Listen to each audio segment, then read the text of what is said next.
Glória a Deus. Meus irmãos, eu peço um pouco da sua atenção agora, para nós falarmos um pouco da palavra do Senhor. Quantos vieram aqui ouvir também a palavra de Deus? Deus tem uma palavra nessa noite para o seu coração. Atenção aqui no pastor. Meus irmãos, nós acabamos de abrir a nossa Bíblia numa carta escrita por Paulo, o apóstolo dos gentios. Homem esse que o Senhor o escolheu como um vaso para padecer pelo nome de Cristo. É verdade que Paulo padeceu desde o seu chamado, desde quando foi enviado. Paulo padeceu pelo Evangelho. E este Paulo, o apóstolo, ele escreve esta primeira carta para a igreja de Corinto. Segundo alguns estudos, essa carta é a segunda carta, e a segunda carta que nós temos na Bíblia é a quarta carta que o apóstolo Paulo escreve para a igreja de Corinto. Mas não importa a ordem. Os textos que estão escritos aqui, Paulo escreve depois de ter recebido notícias de uma família muito estimada na igreja, a família de Cloé. Diz o texto sagrado que Paulo recebe notícias dessa família, de coisas que estavam acontecendo dentro da igreja de Corinto. Essa igreja era uma igreja problemática, não podendo dizer assim na sua essência, problemática porque ela estava instalada num ambiente hostil. O apóstolo Paulo vai fundar essa igreja em Atos dos Apóstolos, do capítulo de número 18. Paulo está vindo de Atenas, e quando ele vem de Atenas, depois de lidar com a idolatria, Paulo vai chegar na cidade de Corinto, e ele vai ter que lidar com problemas totalmente diferentes. Observe que em Atenas existe uma grande idolatria daquele povo, e quando Paulo chega na cidade de Corinto, a cidade era totalmente diferente da cidade de Atenas. O povo de Corinto era um povo muito soberbo, muito carregado de pompa, muito carregado de glória dos homens, e Paulo adentra neste ambiente hostil para pregar o evangelho do Senhor Jesus Cristo. No capítulo de número 18 de Atos, vai dizer que Paulo chega na cidade de Corinto, se instala nessa cidade, e ele vai morar com um homem chamado Áquila e sua esposa chamada Priscila. E Paulo vai se tornar construtor de tendas juntamente com essa família. Paulo começa a pregar o evangelho de Cristo, como de costume, primeiramente na sinagoga. Ele vai até a sinagoga pregar. E os judeus, como sempre, vão rejeitar o evangelho. Mas alguns judeus ali vão ouvir o evangelho e vão atentar-se para aquilo que Paulo estava ministrando e pregando naquele dia. Diz o texto sagrado que um homem chamado Crispo, que era o principal da sinagoga, ele vai se converter. Esse homem chamado Crispo, ele morava praticamente parede e meia com a sinagoga, ele era o principal da sinagoga, e este homem se converte. Juntamente com Crispo se converte também um homem chamado Tito, o Tito que nós conhecemos na Bíblia Sagrada, Tito o Justo. E esses dois se convertem ao Senhor Jesus, e Paulo continua pregando o evangelho na cidade de Corinto. Porém, o apóstolo Paulo não vai ter tanto êxito, porque os judeus estão sempre atrapalhando a mensagem de Cristo. Os judeus estão sempre atrapalhando a anunciação do evangelho ali dentro da cidade de Corinto. Quando Paulo estava já com seu coração voltado para ir embora de Corinto, o Senhor Jesus vai aparecer para Paulo e vai dizer para Paulo não ir, porque ele tinha um povo muito grande naquela cidade. Paulo vai deixar de pregar para os judeus, e Paulo vai começar agora a pregar para os gentios. Paulo vai abrir uma congregação. O evangelho em Corinto vai sendo pregado, pregado e pregado. Pessoas vão se convertendo, almas vão sendo salvas. Tudo isso está no capítulo 18, se eu não me engano, de Atos, tá? Capítulo 19, Paulo chega em Éfeso, mas no capítulo 18, Paulo ainda está em Corinto. E ali Paulo, através do evangelho, leva pessoas à salvação, à conversão ali dentro da cidade de Corinto, e uma igreja vai se instalar dentro daquela cidade. Só que uma igreja em Corinto não era uma igreja sendo instalada num ambiente comum. A cidade de Corinto era uma cidade completamente diferente das outras cidades. O índice de promiscuidade da cidade de Corinto era um índice muito elevado, a ponto de quando entre os gregos eles queriam falar a respeito de promiscuidade, eles diziam assim: vamos corintianizar. Tudo que eles queriam dizer que seria praticado algo horrendo aos olhos de Deus. Quando eu digo a respeito de promiscuidade, depravação moral, de pecados sexuais, eles diziam a palavra corintianizar como sinônimo de práticas imorais, como sinônimo de práticas horrendas. E esta cidade era uma cidade muito depravada, um povo muito depravado.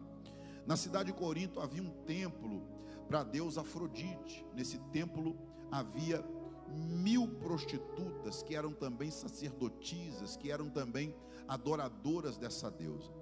Essas mulheres ficavam naquele templo e volta e meia elas desciam desse templo e iam para dentro da cidade para vender o seu corpo. E essas mulheres praticavam essas práticas, e isso já era um costume da cidade de Corinto. Esse tipo de depravação era algo comum ao coração daquele povo. E essas mulheres vendiam o seu corpo porque essa cidade era uma cidade muito rica. Corinto, ao contrário das outras cidades, como a cidade de Colossos, que passava por uma grande dificuldade, Corinto era uma cidade completamente diferente. Ela tinha 2 portos na cidade.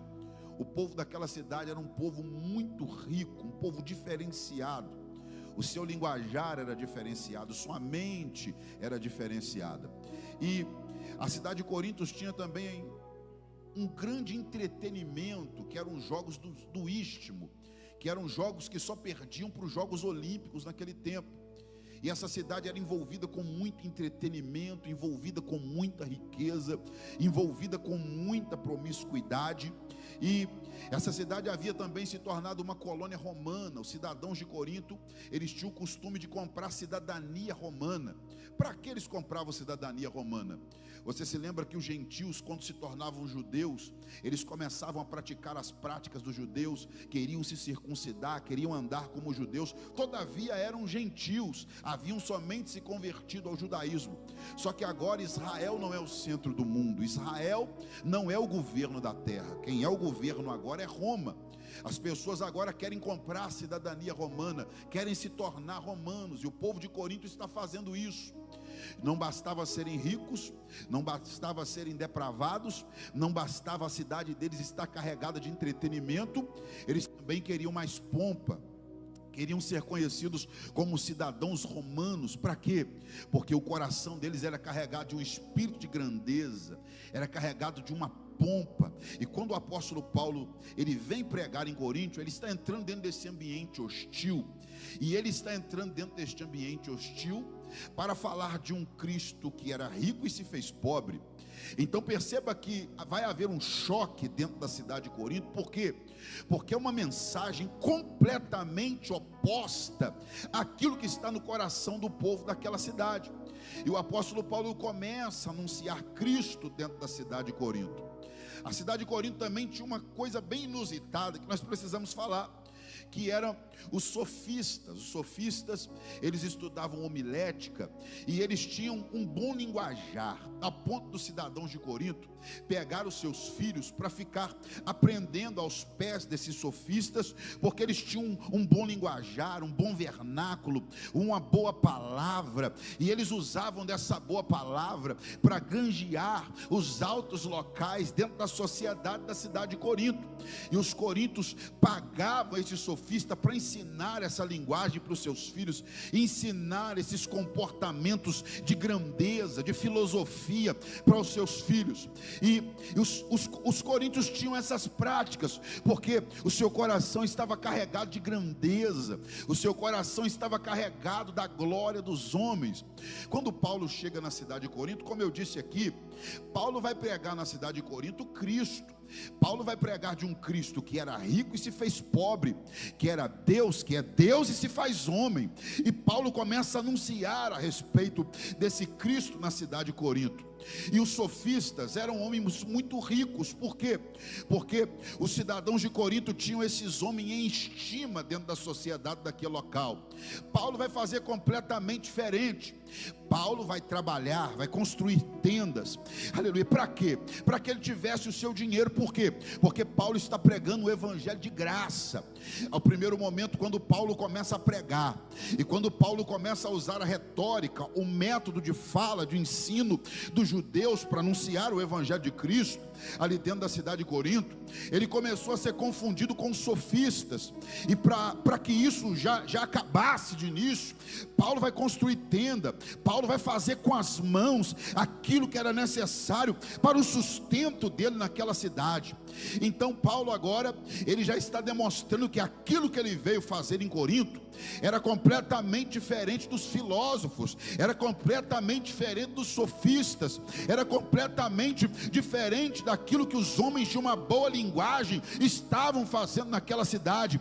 Paulo não se importava com a boa linguagem, tanto é que ele inicia o capítulo de número 2, onde está escrita essa carta aos Coríntios. Ele inicia o capítulo de número 2 dizendo: eu, quando fui ter convosco, 2:1 está escrito, eu, quando fui ter convosco, anunciando-vos o testemunho de Deus, não fui com sublimidade de palavras ou de sabedoria. Perceba que Paulo pouco se importa se ele está pregando para rico, se ele está pregando para pessoas que têm entretenimento na sua casa, na sua vida. Paulo pouco se importa se ali tem sofista, se ali tem filósofo. Paulo pouco se importa se ali tem pessoas de um bom vernáculo e de uma boa palavra. Paulo queria somente uma coisa: pregar Cristo naquela cidade, porque Paulo entendia que Cristo liberta, Paulo entendia que Cristo salva, Paulo entendia que Cristo batiza no Espírito Santo, e Paulo também pregou ali que um dia Cristo voltará para buscar a sua igreja. Oh, glória! Perceba que Paulo, ele diz: eu nada me propus saber entre vós. Por quê? Porque tinha muita gente sabendo muita coisa. Tinha gente sabendo grego, tinha gente sabendo hebraico, tinha gente sabendo aramaico, tinha gente sabendo muita coisa. Alguns talvez falavam naquele tempo o latim, que era a língua dos romanos. Tinha gente sabendo muita coisa ali, e tinha muita gente sabendo pouco de Jesus e pouco de Cristo. Você conhece uma pessoa que sabe de Cristo? Você conhece uma pessoa que realmente conheceu Cristo? O apóstolo Paulo, na carta para a igreja de Filipos, ele vai dizer algumas coisas que vão marcar o nosso coração. No capítulo de número 4 da carta aos Filipenses, se eu não me engano, o apóstolo Paulo vai dizer assim: tudo isso eu reputei por perda pelo conhecimento de Cristo. Tudo isso eu coloquei como esterco pelo conhecimento da pessoa bendita de Cristo. E o que Paulo está fazendo aqui no capítulo de número 2 é lutar contra algumas questões e alguns problemas que a igreja de Corinto tem. Entre os problemas de depravação moral que já haviam nessa igreja, aqui nessa igreja haviam práticas promíscuas entre alguns membros. Aqui nesta igreja havia algumas guerras, haviam cristãos levando outros cristãos na justiça dos homens. Aqui nessa igreja havia problemas nos casamentos, haviam questões profundas, enraizadas no meio dessa igreja. E essas questões profundas que estavam enraizadas no meio da igreja, elas tinham um cerne, elas tinham um porquê.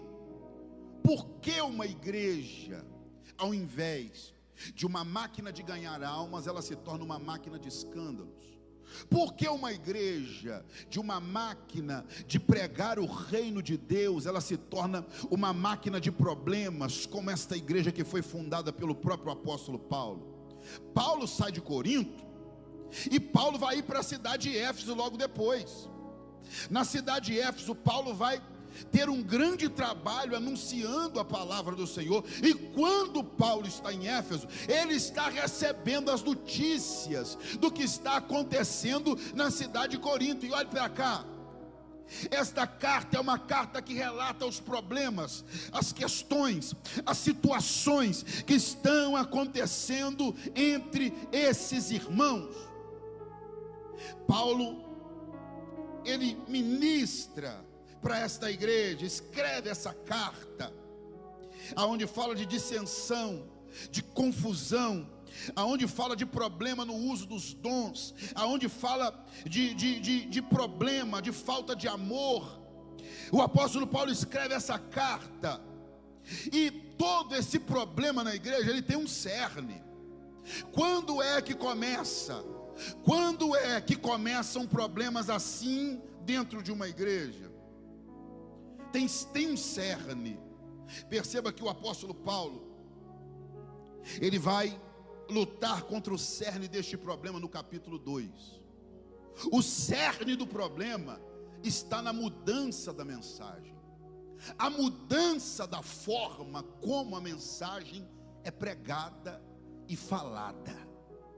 Escute, a igreja de Corinto conhecia Cristo, só que a linguagem do Cristo que está sendo pregado é uma linguagem tão diferente que o Cristo se torna inacessível. Escute isso. Dependendo da forma que você fala de Cristo, Cristo fica inacessível para as pessoas.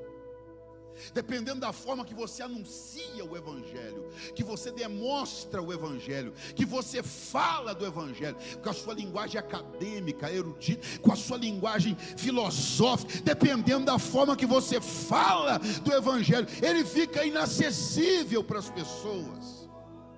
Agora escute, Paulo sai de Corinto, os sofistas tomam conta da igreja. Havia alguém ali que havia estudado na escola dos sofistas, mas havia se convertido ao Evangelho, um homem chamado pelo nome de Apolo. Quando a Bíblia diz que Apolo, ele tinha uma boa linguagem, quando a Bíblia diz que Apolo sabia falar, era justamente por isso, ele havia estudado nessa escola. Só que não basta apenas saber falar, não basta apenas saber persuadir, não basta apenas saber maquiar algo. E o apóstolo Paulo explica a respeito disso, porque no verso 2 ele diz: eu nada me propus saber entre vós, senão a Jesus Cristo e este crucificado. Olhe para cá, entenda uma coisa comigo. Existe um Cristo que é pregado, que não é o Cristo que a Bíblia ensina. Escute, o Cristo da riqueza, o Cristo da glória, o Cristo da teologia, da prosperidade, não é esse Cristo que Paulo estava pregando ali. O Cristo que Paulo prega ali é o Cristo da cruz. Olhe para cá, o Cristo que Paulo prega ali não é o Cristo dos filmes de Steven Spielberg. Os filmes de Steven Spielberg têm os seus heróis, e no filme o herói apanha, mas no final ele arranca uma força do nada e ele vence no final o seu inimigo. O Cristo de Paulo não, ele apanha, e no final ele morre. E quando ele morre, ele leva os pecados da humanidade, aleluia, e ele sangra. O Cristo de Paulo é o Cristo da Bíblia, é o Deus que se faz homem. Na terra existem homens querendo ser Deus, mas Paulo prega de um Deus que se faz homem. Para quê? Para salvar a humanidade dos seus pecados. E é sobre esse Cristo simples, que Paulo está pregando no capítulo de número 2. E quando ele chega na cidade de Corinto, perceba, eu falei aqui de promiscuidade. A promiscuidade está na cidade, só que a promiscuidade está batendo na porta da igreja para entrar. O espírito de riqueza que causa dissensões no mundo, que causa inveja no mundo. Ele está no mundo, está em Corinto, mas ele está batendo na porta da igreja, está entrando para dentro da igreja. E por que essas coisas estão entrando na igreja? Porque a mensagem mudou, porque os pregadores maquiaram a mensagem, porque os sofistas se preocupam com a sensação que você vai sentir quando você estiver ouvindo. Eles se preocupam com o feedback, se você vai chorar, se você vai sorrir. Eles se preocupam com o feedback, se você vai dar a mão ao seu irmão, se você vai abraçar alguém e vai fazer carinho na hora da mensagem. Mas Paulo não estava preocupado com isso. Ele vai dizer no verso 4: a minha palavra e a minha pregação não consistiram em palavras persuasivas de sabedoria humana, mas em demonstração do Espírito e de poder. Aleluia! Sabe por quê? Em demonstração do Espírito e de poder. Melhor do que eu falar é você sentir e receber a glória de Deus. Melhor do que eu falar é você ser curado, é você ser liberto, é você abandonar todos os seus pecados quando a mensagem estiver sendo pregada. E como Corinto muda a mensagem, e como a mensagem muda, escute isso. Como a mensagem muda, abre porta para os problemas. Escute o que eu vou dizer, irmão. Tire Jesus do púlpito de uma igreja, tire Jesus da mensagem de domingo, tire Jesus da mensagem do culto de ensinamento, coloque lá a mensagem do sofista, a mensagem do coach, e você vai ver o caos que a igreja vai virar. Crentes materialistas, crentes que estão chorando por carro, crentes que estão chorando por casa, mas nunca choraram pelo céu, nunca choraram pela presença do Espírito, nunca choraram pelas coisas espirituais. Tire Cristo da mensagem e você vai ver o caos que a igreja vire. E Paulo diz: eu não me propus saber entre vós, senão, verso 2, coloque para mim, verso 2, olha o que diz o verso 2, vamos ler comigo, 1, 2, 3, porque nada me propus saber entre vós, senão a Jesus Cristo e este. Tem muita gente sabendo muita coisa, nós estamos sabendo de muita coisa.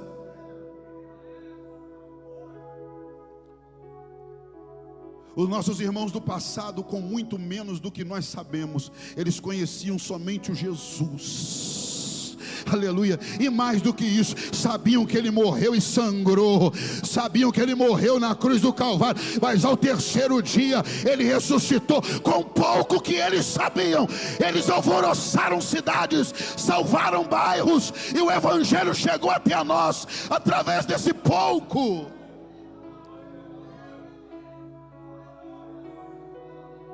Hoje nós sabemos psicanálise, hoje nós sabemos psicologia, hoje nós sabemos psiquiatria, hoje nós sabemos tanta coisa, e esquecemos de quem? Da cruz do Calvário que salva, da cruz do Calvário que cura, da cruz do Calvário que liberta, da cruz. Não estou pregando contra, não é isso que eu estou fazendo. Eu estou te dizendo é que quando você assumir, aleluia, cheio do Espírito Santo, a tribuna, e pegar o microfone ou não pegar, ou você for falar, fale de Cristo, fale do cerne, fale daquilo que liberta, fale daquilo que muda verdadeiramente a vida das pessoas.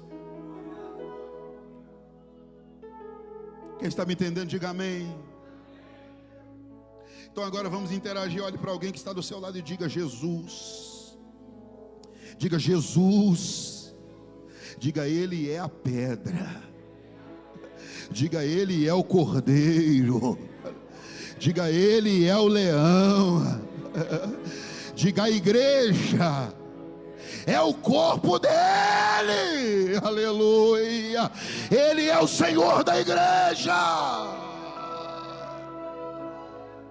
Jesus.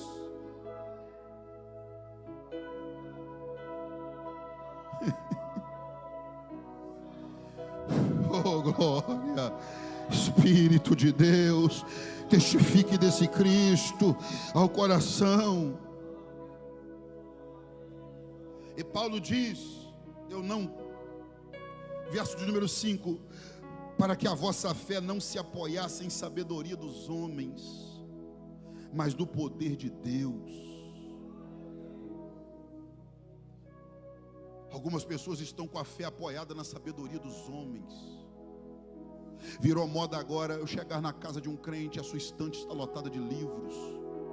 Eu vejo que as estantes estão lotadas de livros, mas os crentes não têm marca nos joelhos, pastor. Eles não têm marcas nos joelhos, não. Eles não têm a garganta cansada, aleluia, da oração, da busca, de ter. Irmão, escute aqui, você conhece Cristo. Eu estou te chamando para se relacionar com Cristo. Eu não estou te chamando somente para conhecê-lo, mas para você tê-lo na sua vida, para você conversar com Ele, para você separar uma cadeira da sua casa e dizer assim: senta aqui, Jesus, senta aqui, Jesus.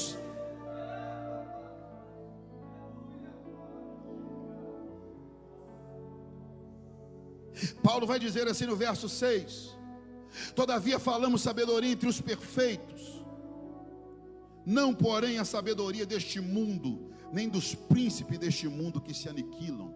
Escute isso. Paulo diz: nós falamos a sabedoria sim, nós temos uma sabedoria sim, não porém essa sabedoria idiota, que vai se perder, não porém essa sabedoria que, pastor, olha a sabedoria deles.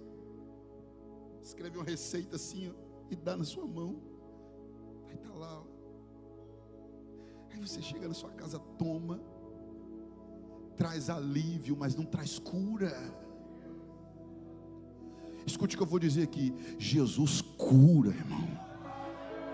Jesus cura de verdade. Eu estou dizendo aqui, o Jesus da Bíblia, Ele cura, Ele não alivia, Ele cura.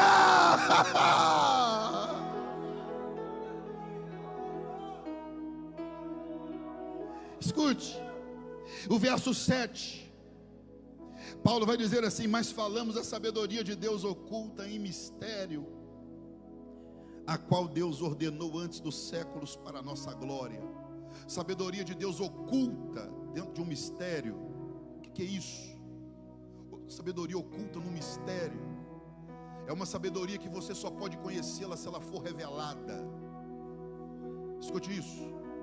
É uma sabedoria que você só pode ter se ela for revelada. E Paulo vai nos versículos abaixo falar a respeito dessa revelação. No verso de número 9 ele diz: as coisas que o olho não viu e o ouvido não ouviu, não subiram ao coração do homem, são as coisas que Deus preparou para aqueles que o amam. Mas essas coisas são reveladas pelo Espírito.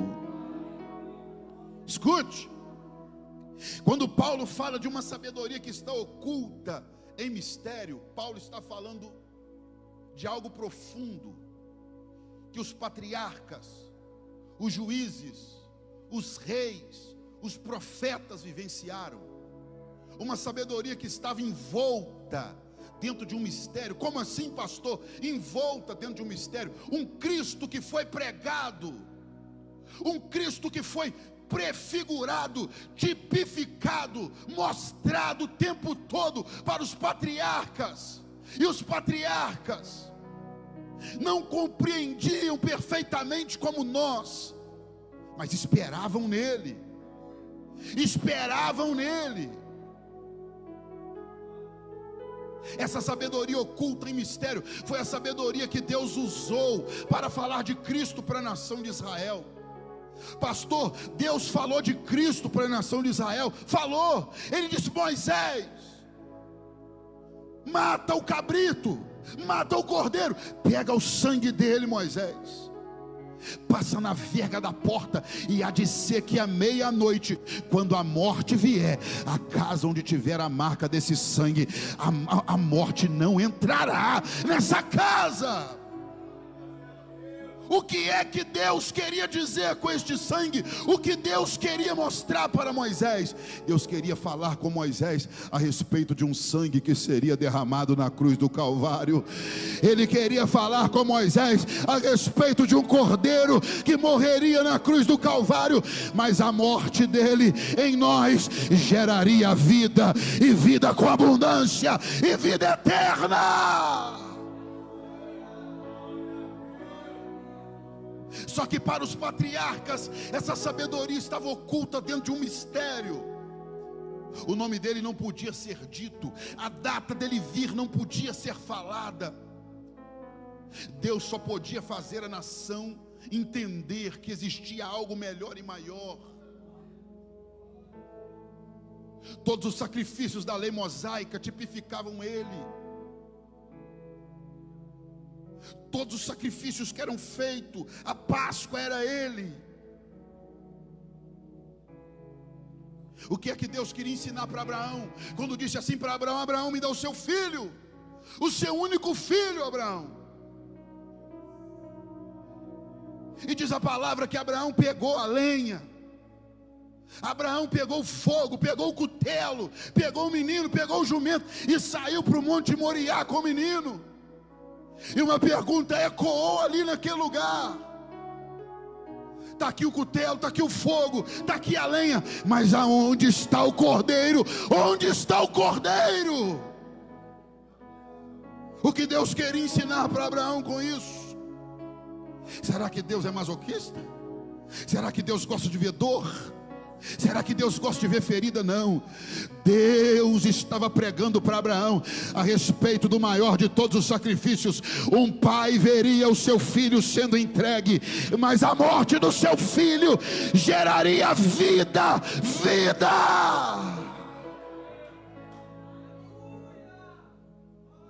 E Paulo fala dessa sabedoria que estava oculta dentro de um mistério, uma sabedoria oculta. Na carta aos Efésios, Paulo fala disso. Na carta aos Colossenses, Paulo também fala dessa sabedoria oculta em mistério. Na carta aos Gálatas, Paulo fala dessa sabedoria também oculta dentro de um mistério. E que sabedoria é essa? Olhe para alguém que está do seu lado e diga: Jesus, o Cristo, o sacrifício perfeito. Quando Paulo escreve o capítulo de número 2,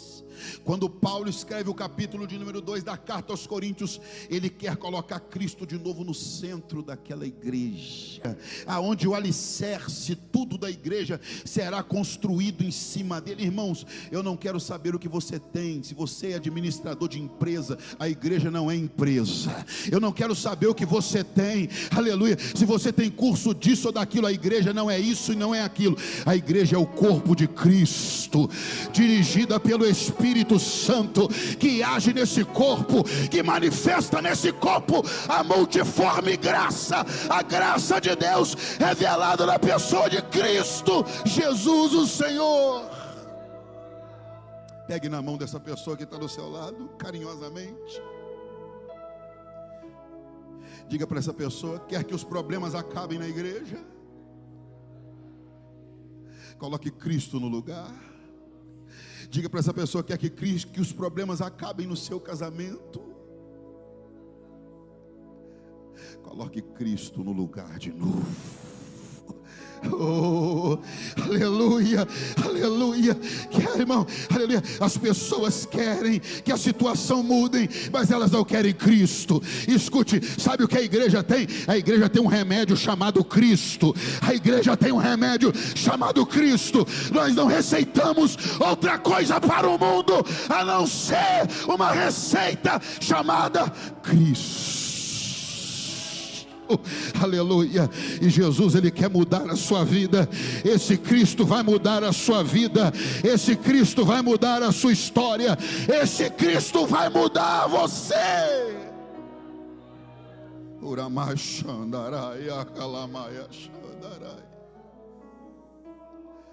E mais do que somente Cristo, Paulo propõe um Cristo ferido. Paulo propõe um Cristo machucado. Paulo propõe um Cristo que morre. Paulo propõe um Cristo que sangra. Olhe para cá. Esse Cristo que Paulo está propondo está sangrando, irmão. Esse Cristo que Paulo propõe, ele tem uma coroa de espinho na sua cabeça. Esse Cristo que Paulo propõe para a igreja de Corinto é o Cristo crucificado, é o Cristo com dor. É o Cristo do profeta Isaías, do capítulo de número 53. E ele foi levado como ovelha muda ao matadouro. Aleluia. Mas ele não abriu a sua boca. Ele não abriu a sua boca. Aleluia. E esse Cristo foi.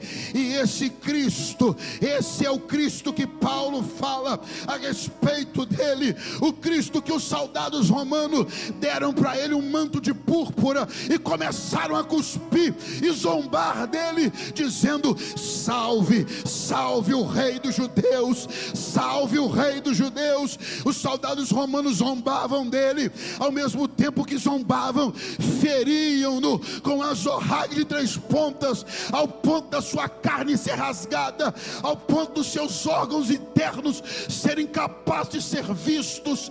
Mas ali, naquela dor, ali, naquele sofrimento, ele não desistiu de mim, não desistiu de você. Ele não desistiu de mim e não desistiu de você. O Cristo que Paulo propõe é o Cristo que recebe a haste da cruz dos ombros e ele começa a subir o Gólgota. Você vai ver na Bíblia Cristo dormindo, Cristo cansado, Cristo com sede, Cristo mandando os discípulos comprar comida.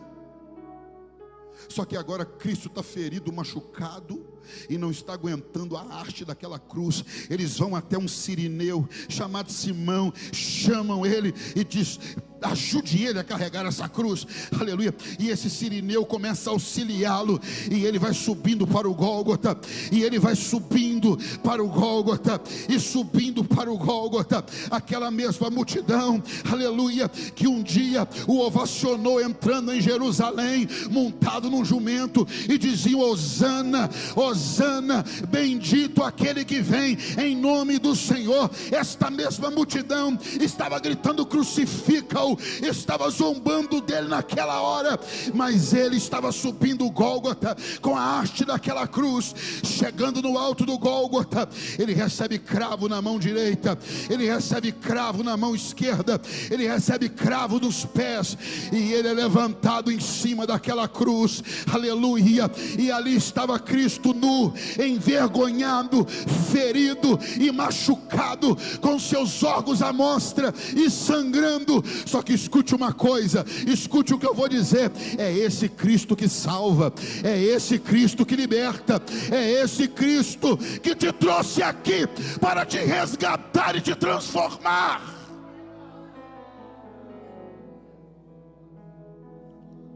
E ele é levantado em cima daquela cruz. Imagine Paulo relatando a dor da crucificação. Os romanos que o ouviam, os gregos que o ouviam e os judeus que o ouviam sabiam da vergonha que era a cruz. Os piores malfeitores morriam ali. Só que quando Pilatos procurou nele alguma falha, não achou.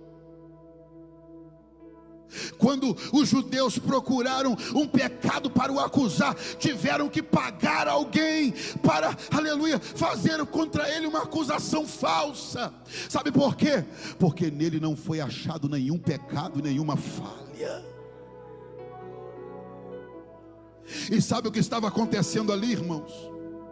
Talvez você não saiba o que estava acontecendo ali. O juiz estava sentado no banco dos réus, o juiz justo. O juiz justo se faz réu para salvar. O juiz justo se faz réu para transformar. Ele se assenta na cadeira dos réus e ele é levantado com a pior das acusações de blasfêmia no meio dos judeus, e sangrando em cima daquela cruz. nos seus últimos suspiros de vida.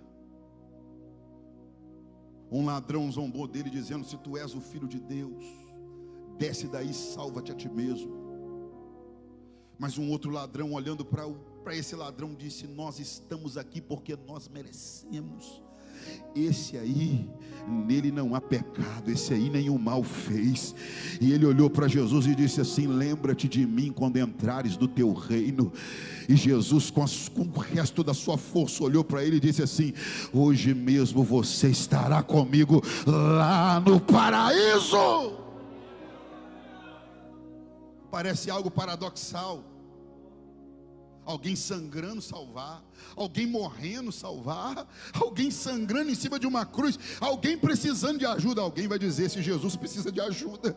É isso que os judeus estavam pensando. Eles diziam assim: vamos ver se Elias vai descer para ajudá-lo, vamos ver se Moisés vai descer para ajudar. Ele está clamando por Elias. Não, esse Jesus não precisava de ajuda. Esse Jesus não precisava de ajuda. Sabe por quê? Porque toda a missão que o Pai havia entregado para ele cumprir, ele estava cumprindo a sua missão na cruz do Calvário.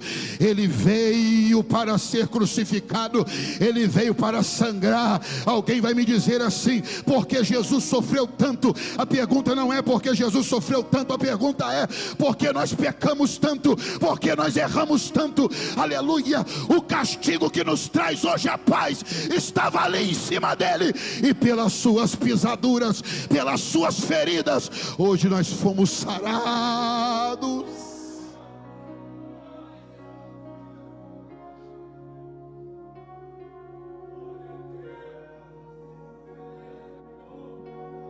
O objetivo de Paulo no capítulo 2 é colocar aquele que sangrou no centro da igreja de novo. Quando eu fui ter convosco, eu não falei outra coisa.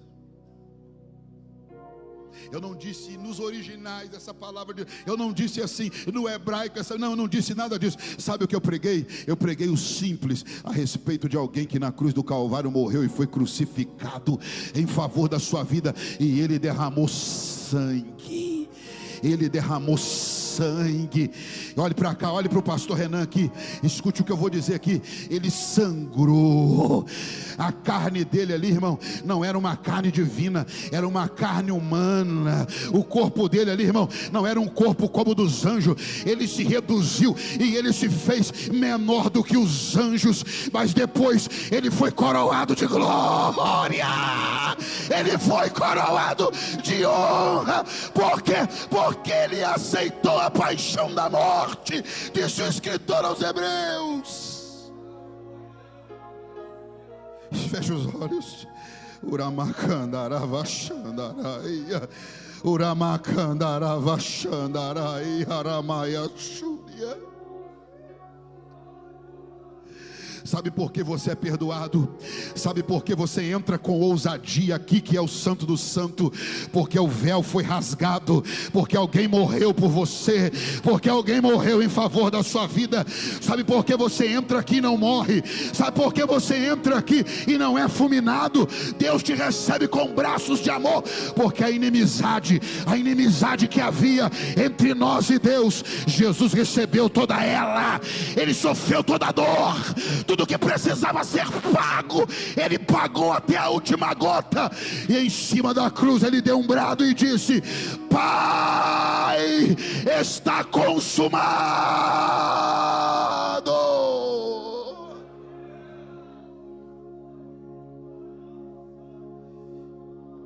Ele não ficou devendo nem 50 centavos, nem 20 centavos. Ele não ficou devendo nenhuma pequena moeda. Ele derramou tudo, toda a sua alma ele derramou ali, diante da presença do Senhor, o Deus Todo-Poderoso. E sabe o que aconteceu? Sabe o que aconteceu? O Pai recebeu o sacrifício do seu próprio Filho como cheiro suave nas suas narinas. E quando o sacrifício de Cristo chegou diante do Pai, aleluia, a sentença de morte que você merecia foi revogada. Você que estava na prostituição, você deveria morrer. Sabe por que você está vivo aqui? Porque Jesus morreu no seu lugar. Você que traficava droga, sabe o que você merecia? Merecia morrer. Só que Jesus te trouxe aqui para dizer que Ele morreu no seu lugar. Sabe, você que caiu em adultério, quando você adulterou, naquela hora você merecia morrer. Sabe por que você não morreu? Porque alguém morreu no seu lugar. Você só está vivo porque alguém bebeu a taça da ira de Deus, e você agora está vivendo uma vida plena porque alguém enfrentou o caos, a morte, a dor em favor da sua vida. Pegue na mão de alguém que está do seu lado, carinhosamente, e diga para essa pessoa: o Senhor te ama muito. Ele te ama de tal maneira que Ele deu o seu Filho unigênito, para que todo aquele que olhar para o seu Filho naquela cruz e não crer no coach, não crer no dinheiro, não crer no ouro, não crer na prata, mas crer no seu Filho, não vai perecer, mas vai ter a vida eterna, vai ter vida com abundância, vai ter vida eterna.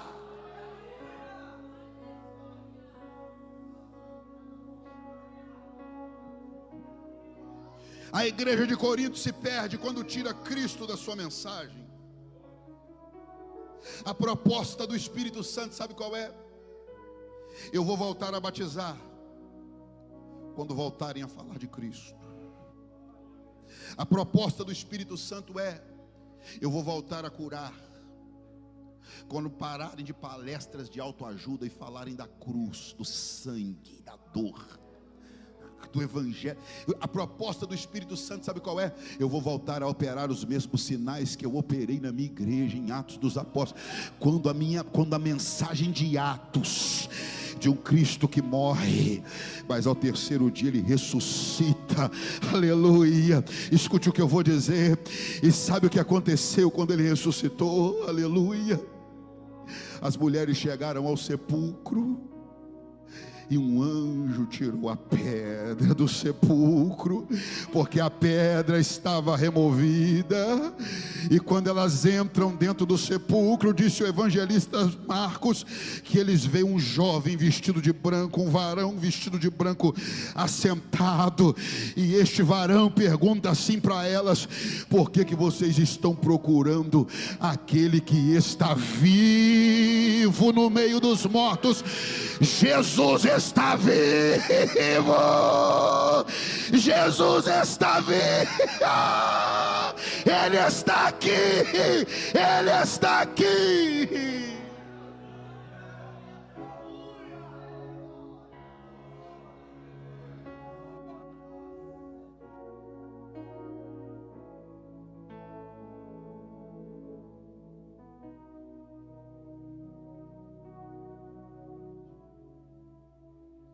Porque o cerne do Evangelho é isso. É isso o cerne do Evangelho. Você até agora arrastou para cima no seu celular e sempre procurou aquelas mensagens que vão falar no seu ego, que vão te dar uma autoajuda para o início daquele dia. Eu preciso de uma forcinha para me iniciar meu dia. Deixa eu ver aqui o meu bispo, deixa eu ver aqui a minha mensagem, aleluia. E você tem o seu pregador como amuleto. A força para o início do seu dia é o sangue de Jesus que foi derramado na cruz do Calvário. Irmão, o nosso dia já começa com esse agradecimento. Quando eu me levanto pela manhã, eu olho no espelho e falo: eu não era para estar aqui. Eu não era para estar aqui. Eu estava no mundo, eu estava no vício, eu estava caído. Mas Jesus na cruz do Calvário me resgatou e me trouxe para Ele. Através do seu sangue Ele me perdoou, Ele conquistou o perdão do Pai. E mais do que isso, depois de reconciliado com Deus, Ele enviou o Espírito Santo que hoje habita no nosso interior. E esse Espírito que habita na igreja, que você consegue sentir a presença dele aqui nessa noite, é resultado da morte de Cristo na cruz do Calvário em favor da sua alma. O cerne, Paulo está trazendo Cristo de novo para o centro.